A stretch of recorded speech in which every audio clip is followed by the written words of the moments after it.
हम दो बहनें ही थीं और मेरी बड़ी बहन रश्मि की शादी के वक्त मैं सिर्फ 16 साल की थी। हम दोनों बहनों की उम्र में बहुत ज़्यादा फ़र्क था, लेकिन दीदी मेरी इकलौती बहन थी। शादी के वक्त मेरा रो रो कर बहुत बुरा हाल था।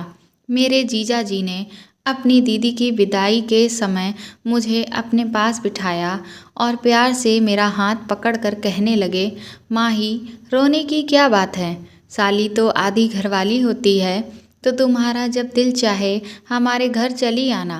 उनकी ये बात सुनकर मैं खुश हो गई। दीदी शादी करके दूसरे शहर गई थी। जीजाजी कहने लगे, जब भी तुम अपनी बहन के पास आओगी मैं खुद तुम्हें अपना शहर घुमाऊंगा। दीदी तो विदा होकर चली गई, लेकिन मेरे दिल में यह अरमान जाग उठा था कि मैं कब अपनी बहन के घर जाऊंगी और खूब मज़े करूंगी। दीदी की शादी को 1 साल गुजर गया, लेकिन मैं उनके शहर नहीं जा सकी। पूरे 1 साल बाद दीदी ने हमारे घर का चक्कर लगाया था और राजीव जीजा भी उनके साथ ही आए थे। वह बहुत ही अच्छे और प्यार से बात करने वाले थे। जितना दिन वह हमारे घर रहे, हर वक्त मेरे आगे पीछे रहते और मेरा बहुत ख्याल रखते। वह मेरे लिए बहुत सारे गिफ्ट भी लाए थे। मेरा कोई भाई नहीं था, इसीलिए मुझे उनसे लगाव हो गया था। 1 हफ्ता हमारे साथ गुजार कर दीदी वापस अपने ससुराल लौट गई। 2 महीने बाद फिर दीदी का फ़ोन आया। उन्होंने बताया कि वह प्रेग्नेंट हो गई है और यह खबर सुनकर मैं और मम्मी पापा बहुत खुश हुए। बहुत दिनों के बाद हमारे घर ऐसी कोई खुशी की खबर आई थी, लेकिन दीदी बहुत ज़्यादा परेशान थीं और मम्मी से कह रही थीं कि वह अकेले दूसरे शहर में इस हालत में नहीं रह सकती, क्योंकि उन्हें बहुत ज़्यादा उल्टी और चक्कर आ रहे हैं और डॉक्टर ने उन्हें आराम करने को कहा है। यह सुनकर मम्मी भी बहुत ज़्यादा परेशान हो गईं। मेरी बड़ी बहन तो मम्मी की जान में बसती थी। मम्मी ने उसे हमारे घर आकर रहने को कहा तो वह कहने लगी कि राजीव तो उसे छोड़ने को तैयार ही नहीं है। डॉक्टर ने लंबा सफ़र करने को मना किया है। अगर दीदी आ भी जाती है तो राजीव जीजा और उनके पापा को बहुत परेशानी होती है। वैसे भी 1-2 महीने की बात नहीं थी, अभी तो पूरे 9 महीने बाकी थे। दीदी की बात सुनकर मम्मी ने कहा, तुम फिक्र ना करो, मैं माही को तुम्हारे पास भेज देती हूँ। बहन के आने से तुम्हारा दिल भी बहल जाएगा और यह तुम्हारे घर के काम काज भी कर दिया करेगी। मम्मी की बात सुनकर दीदी बहुत खुश हुई और कहने लगी, माही को अकेले ना भेजना, राजीव को मैंने कहा है, वह लेने के लिए आ जाएंगे। मैं तो कब से इस मौके की तलाश में थी और न जाने कितनी बार दुआ मांग चुकी थी, इसलिए फ़ौरन ही खुशी खुशी अपना सामान बांध लिया। मौसी बनने की खुशी तो अलग ही होती है। 3 दिन बाद ही जीजा जी मुझे लेने के लिए आ गए और मैं उनके साथ अपनी बहन के पास दूसरे शहर आ गई। दीदी के ससुराल में सिर्फ एक ससुर और जीजा जी ही थे, इसलिए मुझे यहाँ रहने में कोई परेशानी नहीं होने वाली थी, कोई झंझट नहीं थी। दीदी मुझे देखकर बहुत खुश हुई थी। उसने पहले से ही मेरी पसंद का खाना बना रखा था। मुझे रहने के लिए अपने सामने वाला कमरा भी दे दिया था। दीदी के ससुर को नमस्ते करने के लिए मैं उनके कमरे में गई तो उनका रवैया कुछ अजीब सा था। वह बिस्तर पर पड़े एक बीमार आदमी थे। मुझे देखकर अजीब अजीब बातें करने लगे। उनकी बातें मेरी समझ से बाहर थीं। दीदी मेरा हाथ पकड़कर मुझे कमरे से बाहर ले आई और कहने लगी कि उनके ससुर बहुत सालों से बीमार हैं, इसीलिए अक्सर उल्टी सीधी बातें करते हैं। आगे से उनके कमरे में जाने की ज़रूरत नहीं है। दीदी के ससुर उनकी शादी में भी नहीं आए हुए थे। राजीव का रिश्ता पापा के किसी दोस्त ने दीदी से करवाया था। मेरी उनके ससुर से पहली मुलाकात थी और सच तो यह था कि मैं उनके ससुर से मिलकर बहुत डर गई थी। मुझे दीदी के घर आए 3 दिन हो गए थे। मैं दोबारा उनके ससुर के कमरे में नहीं गई थी। जीजा जी मेरा बहुत ख्याल रख रहे थे और दीदी की तबीयत ठीक ना होने की वजह से वह ज़्यादातर बिस्तर पर लेटी रहती थी। सारा घर मैंने संभाल लिया था, लेकिन फिर एक दिन कुछ ऐसा हुआ कि मेरे रोंगटे खड़े हो गए। रात के खाने के बाद किचन साफ करके मैं अपने कमरे में आई तो मैंने सोचा कि नहा धोकर सोती हूँ। गर्मी बहुत ज़्यादा थी और मैं पसीना पसीना हो गई थी। मैं नहाने के लिए अपने कमरे के वॉशरूम में गई तो कुछ ही देर में मुझे ऐसा महसूस हुआ जैसे कोई मुझे देख रहा हो। पहले तो मुझे लगा कि मेरी बहन होगी, लेकिन अचानक ही मेरी नज़र रोशनदान पर पड़ी तो मेरे होश उड़ गए। वहाँ कोई साया सा मुझे नज़र आया था और मुझे यकीन हो गया था कि कोई छुपकर मुझे देख रहा था। इस बात ने मेरे होश उड़ा दिए। मैंने जल्दी से अपने कपड़े पहने और भागती हुई कमरे से बाहर निकली।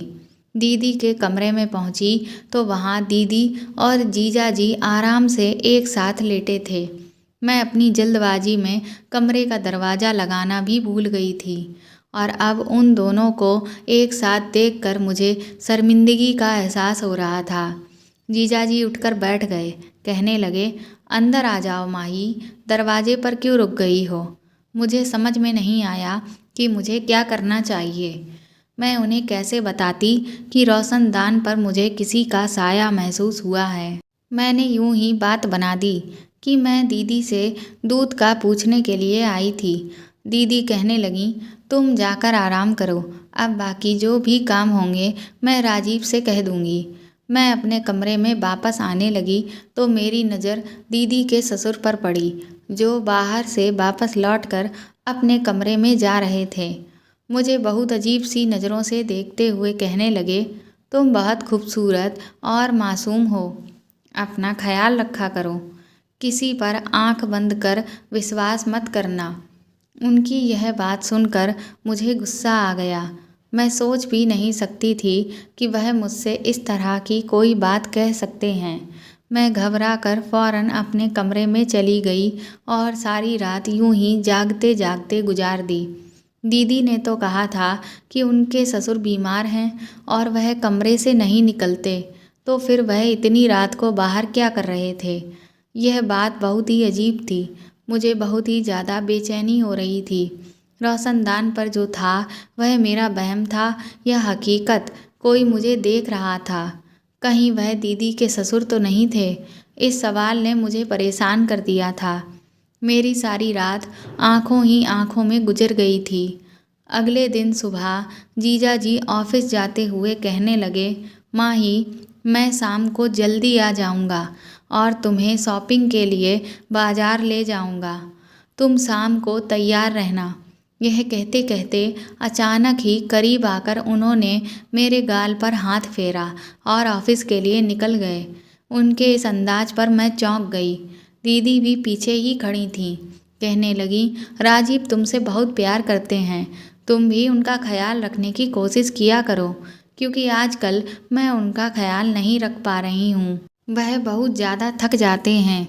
दीदी की बात सुनकर मैंने कहा, आप फिक्र ना करें, मैं राजीव जीजू का ख्याल रखूँगी। शाम को मैं अच्छी तरह तैयार हो गई तो राजीव मुझे शॉपिंग के लिए ले गए। उन्होंने दीदी से कहीं ज़्यादा मेरे लिए शॉपिंग कर ली थी। मेरी यह खुशी बस कुछ ही दिनों की मेहमान है। उस रात अचानक लाइट चली गई। तभी किसी ने मुझे ज़ोर से धक्का दिया। मैं बहुत डर गई। मुझे इस धक्के की उम्मीद नहीं थी। वह एकदम ही पीछे हटा तो मैं भागकर कमरे से निकल गई। मुझे अब तक कुछ दिखाई नहीं दे रहा था। अंधेरा बहुत ज़्यादा था, लेकिन मैं दीवार के सहारे दीदी के कमरे में पहुंची। वहां जाकर मैंने दीदी को आवाज़ दी तो वह कहने लगी, माही, तुम परेशान ना हो, राजीव अभी अभी लाइट देखने के लिए गए हैं। अक्सर हमारे घर की लाइट कट जाती है, राजीव जल्दी ठीक कर देंगे। दीदी ने अपने मोबाइल फ़ोन की टॉर्च जला दी थी। मेरे पास तो मोबाइल भी नहीं था। मैं दीदी के पास ही बैठकर रोने लगी। थोड़ी देर बाद लाइट आ गई। वह कहने लगी, तुम भी बहुत पागल हो, जरा से अंधेरे से घबरा गई हो, मेरा ख्याल कैसे रखोगी? दीदी की बात सुनकर मैंने कहा, ऐसी बात नहीं है, मेरे कमरे में कोई मौजूद था, इसीलिए मैं डर गई थी। मेरी बात सुनकर वह ज़ोर से हंसने लगी। राजीव मेरे साथ मेरे कमरे में थे और मेरे ससुर तो मेरे कमरे से निकलते ही नहीं। अंधेरे की वजह से तुम डर गई हो और कोई बात नहीं है। मुझे समझ नहीं आया कि दीदी को किस तरह से यकीन दिलाऊं कि मेरे कमरे में कोई मौजूद था, लेकिन वह कौन हो सकता था, यह बात मुझे समझ नहीं आई थी। अगर जीजा जी दीदी के साथ थे तो फिर मेरे साथ कमरे में कौन था? पहले रोशनदान पर पड़ने वाला साया और अब कमरे में किसी की मौजूदगी का एहसास। इस सब से मैं बहुत डर गई थी। मेरे दिमाग में रह रहकर दीदी के ससुर का ख्याल आ रहा था। लाइट ठीक करके जीजा जी कमरे में आए तो मुझे देखकर कहने लगे, देखा, मैंने तुम्हें पहले ही कहा था कि ये अंधेरे से घबरा जाएगी, तुम इसके पास चली जाओ। दीदी जीजा जी से कहने लगीं, बहुत अंधेरा था, मैं अगर गिर जाती तो मुझे क्या मालूम था कि यह इतनी डर जाएगी। मैंने उन दोनों से कहा कि आप परेशान ना हों, मैं ठीक हूँ और अब अपने कमरे में जाकर सोती हूँ। मैं दीदी को ज़्यादा परेशान नहीं करना चाहती थी, क्योंकि मम्मी ने मुझे मना किया था कि डॉक्टर ने दीदी को टेंशन देने के लिए मना किया है। मैं डरते डरते वापस अपने कमरे में आ गई थी और दरवाज़ा लॉक करके बिस्तर पर लेट गई। नींद तो मुझे नहीं आ रही थी। मैं सोच रही थी कि किसी ना किसी बहाने से घर वापस लौट जाऊं। जो भी था, यह मेरा वहम नहीं था। इस बात का मुझे अच्छी तरह से यकीन हो गया था कि कोई मेरी तन्हाई का भरपूर फ़ायदा उठाने की कोशिश कर रहा था। अगले दिन जीजा जी किसी काम से थोड़ी देर के लिए दोपहर के वक्त ऑफिस से घर लौट कर आए। उस वक्त दीदी दवाई खाकर अपने कमरे में गहरी नींद सो रही थीं और मैं किचन में खाने की तैयारी कर रही थी। राजीव जीजू किचन में ही चले आए और मुझे पीछे से पकड़कर अपनी बाहों में जकड़ लिया। मुझे उनसे इस व्यवहार की बिल्कुल उम्मीद नहीं थी। मैं हड़बड़ाकर खुद को उनसे छुड़वाने की कोशिश करने लगी। मेरी आवाज़ मेरे गले में ही रह गई थी और मैं कुछ कह भी नहीं सकी थी। मगर राजीव ने तो मुझे छोड़ने की बजाय और कसके पकड़ लिया और कहने लगे, तुम इतनी खूबसूरत हो कि तुमसे नज़र हटाने को दिल ही नहीं करता।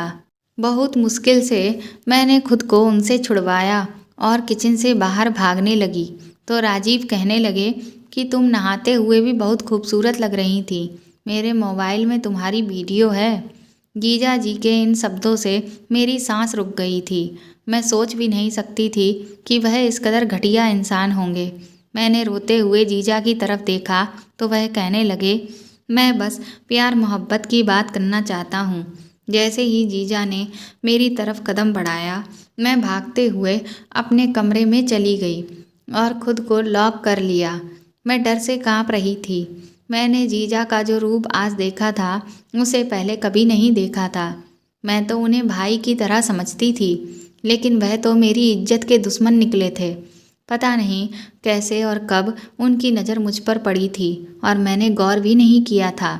राजीव बस कुछ वक्त के लिए ऑफिस से घर आए थे, इसलिए वह वापस चले गए थे और मैंने सोच लिया था कि अब मैं एक पल भी यहाँ नहीं रुकने वाली।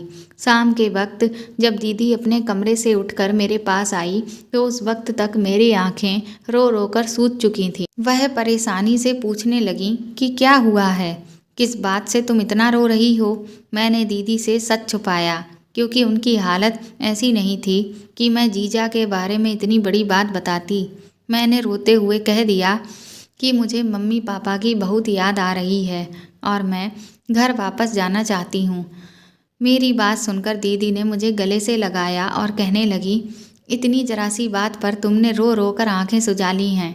तुम फिक्र ना करो, शाम को ही मैं राजीव के साथ तुम्हें वापस भेज देती हूँ। जीजा के साथ एक शहर से दूसरे शहर का सफ़र सोचकर मेरे रोंगटे खड़े हो गए थे। मैंने दीदी से कहा कि पापा मुझे लेने के लिए आएंगे, मैं पापा के साथ जाऊंगी। दीदी कहने लगी, ठीक है, अच्छी बात है, इस तरह से मैं भी पापा से मुलाकात कर लूँगी।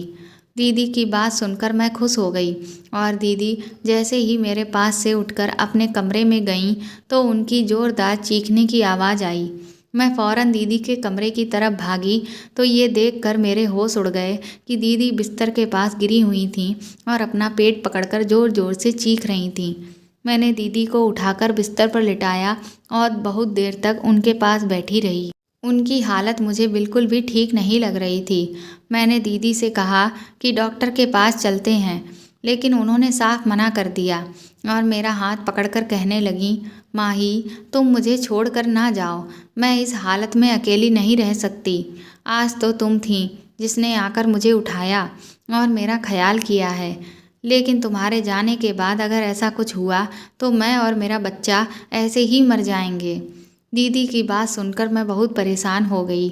बहुत मजबूरी में मैंने कुछ दिन रुकने का फ़ैसला किया और दीदी से कहा कि आप बिल्कुल फ़िक्र ना करें, मैं आपके साथ ही हूँ।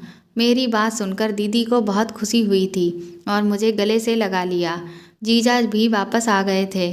दीदी ने उन्हें भी बताया कि गिरने की वजह से मेरी तबीयत बहुत ख़राब हो गई थी। यह सुनकर राजीव भी परेशान हो गए और मुझसे कहने लगे कि जाओ अपनी दीदी के लिए दूध ले आओ।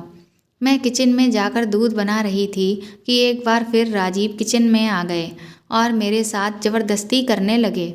मैंने राजीव को धक्का दिया और गुस्से में कहा कि आपको शर्म नहीं आती? आपकी पत्नी की हालत इतनी ख़राब है और आप अपनी साली के साथ ऐसी हरकतें कर रहे हैं। जीजा जी को मेरी बात का कोई असर ना हुआ और वह मेरे साथ ज़ोर ज़बरदस्ती करने लगे। मैं ज़ोर ज़ोर से चीखने लगी थी। मेरी आवाज़ पर दीदी आ गई। मैं इस कदर घबराई हुई थी कि दीदी की तबीयत का सोचे बिना ही मैंने उन्हें जीजा जी का सारा सच बता दिया। दीदी ने एक नज़र मुझ पर डाली और दूसरी नज़र जीजा जी पर और उससे कहने लगी कि तुम कैसे मर्द हो जो एक 17 साल की लड़की को भी काबू नहीं कर सकते। इसने पिछले 1 हफ्ते से ही तुम्हें अकेले नचाया हुआ है और तुम अभी तक कुछ नहीं कर पाए। दीदी की बात सुनकर मेरे कदमों तले से ज़मीन निकल गई थी। मैंने हैरानी से दीदी से पूछा कि यह आप क्या कह रही हैं। दीदी के चेहरे पर एक अजीब सी मुस्कुराहट आई और वह मेरा हाथ पकड़कर मुझे अपने साथ अपने कमरे में ले गई। मैं हैरत से दीदी को देख रही थी। दीदी ने मुझे अपने पास बैठाया और मेरे बालों में हाथ फेरकर कहने लगी, देखो माही, मेरी बात गौर से सुनो। मैं राजीव का सारा सच जानती हूँ, लेकिन जो कुछ राजीव तुमसे चाहता है वह तुम्हें करना ही होगा। मैं गुस्से में उठ खड़ी हुई और मैंने दीदी से कहा, आप कैसी बातें कर रही हैं? क्या आप जानती हैं कि आपका पति मेरे साथ क्या करना चाहता है? वह मुझे इस्तेमाल करना चाहता है। आप कैसे ऐसे इंसान के साथ ज़िंदगी गुजार सकती हैं जो कि आपके प्रेग्नेंट होने के बाद भी आपकी बहन पर नज़र जमाए बैठा है? वह आपको और आपके बच्चे को सारी ज़िंदगी क्या देगा? मेरी बात सुनकर दीदी कहने लगी, तुम्हें राजीव के साथ वह सब कुछ करना ही होगा जो वह तुमसे चाहता है, वरना वो कभी बाप नहीं बन सकेगा। दीदी की बात सुनकर मैंने कहा, आप कैसी बातें कर रही हैं? आप पेट से हैं और जीजाजी बाप बनने वाले हैं। दीदी ने कहा, नहीं, मैं माँ नहीं बन सकती। यही बात पता चलने पर मैंने तुम्हें यहाँ बुलाया था ताकि तुम यहाँ आकर मुझे और राजीव को एक बच्चा दे सको। राजीव किसी और का बच्चा गोद नहीं लेना चाहते थे, उन्हें अपना बच्चा चाहिए था और इसके लिए मेरे पास इससे ज़्यादा आसान रास्ता नहीं था। मैं किसी औरत को अपनी सौतन बनाकर नहीं लाना चाहती थी, इसीलिए मैंने फ़ैसला किया है कि मैं इस काम के लिए तुम्हें कुर्बान कर दूंगी। वैसे भी तुम मेरी सगी बहन नहीं हो। मैं राजीव से बहुत मोहब्बत करती हूँ और उसे किसी कीमत पर छोड़ना नहीं चाहती। इसलिए मैं चाहती हूँ कि तुम गर्भवती हो जाओ और मेरी और राजीव की ज़िंदगी में बच्चे की इस कमी को पूरा कर दो। मैं तो अब तक जीजा जी को अपना दुश्मन समझ रही थी, लेकिन मेरी बहन भी इस गंदे खेल में बराबर की हिस्सेदार थी। अपना घर बचाने की खातिर मेरी बहन ने मेरी ज़िंदगी को दांव पर लगा दिया था। मैंने अपनी बहन के आगे हाथ जोड़ लिए और उससे कहा कि मुझे घर वापस भेज दे, लेकिन मेरी बहन ने मेरी एक ना मानी और रात के अंधेरे में मुझे अपने पति के कमरे में भेज दिया। मेरे पास बचने की कोई गुंजाइश नहीं थी, क्योंकि मेरी बहन ने मुझे धमकी दी थी, अगर मैंने उसकी बात ना मानी तो राजीव मेरे साथ ज़बरदस्ती करेंगे। उसका इल्ज़ाम भी मेरे किसी झूठे आशिक के नाम पर डाल देंगे और मैं सारी ज़िंदगी अपने मम्मी पापा को अपने चरित्र की सफाई नहीं दे सकूंगी। मैंने सोचा भी नहीं था कि कभी मेरी बहन मेरे साथ ऐसा व्यवहार करेगी। मैं जानती थी कि मेरी बहन मेरी सगी बहन नहीं है, लेकिन हमेशा मैंने उसे सगी बहन ही समझा था। कभी यह फ़र्क हम दोनों के बीच आएगा, यह मेरे ख्याल में भी नहीं था। मेरी बहन ने मुझे खींचते हुए कमरे में धकेलने की कोशिश की तो मैं खुद को छुड़वाने के लिए शोर शराबा करने लगी। मेरी बहन के ससुर कमरे से निकल आए।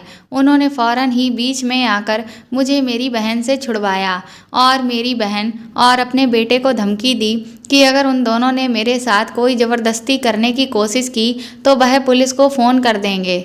जीजा जी गुस्से में अपने पापा के साथ बदतमीजी करने लगे, लेकिन उनके पापा किसी भी हाल में मुझे अकेला छोड़कर पीछे ना हटे और मेरी खातिर अपने बेटे से झगड़ा करके मुझे अपने कमरे में ले आए।